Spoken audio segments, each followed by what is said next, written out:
for someone who could help him. It's called medical boarding, and apparently it's happening more often. The I-Team's Lauren Lement investigates why our state's most vulnerable kids are being forced to wait. He just started hurting himself and screaming and attacking me and himself. I just was really desperate at that time for help. It was all Melissa Andrade could do for her 8-year-old son Tyler. She called 911 when the boy, who has autism, began to hurt himself.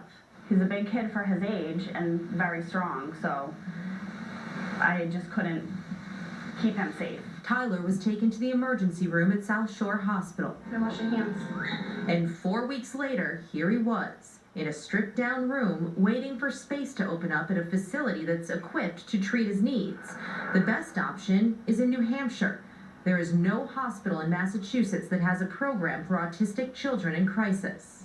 You know, we think of Massachusetts as having the best healthcare in the country. Can you believe there's not a place for Tyler? No, I was shocked. I was shocked to find out that there is no help for Tyler. At South Shore Hospital, Tyler required a 24-hour security guard. The nurses and doctors did what they could, but they don't specialize in working with autism. He couldn't go outside, he couldn't go to school. It's something that none of us would want for a child, and it's something that we struggle with as an emergency firm.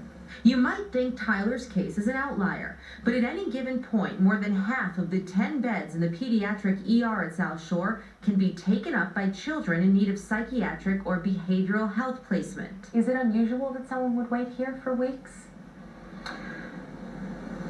It's not unusual. It's a strain on the hospital staff and on families. There are 250 beds for child and adolescent psychiatric patients in the state.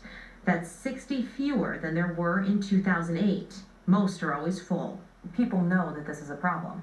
It's a well-known issue. This has been a problem for several years now.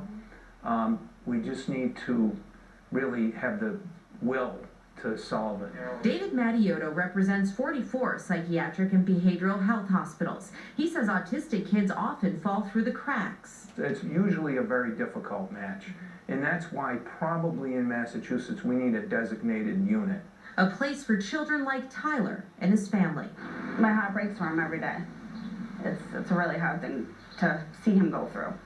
The day the I-Team went to meet Tyler, we also called the state. The next day, finally, Tyler was transferred to Hampstead Hospital in New Hampshire, nearly 2 hours from his parents and siblings. He's being evaluated there now.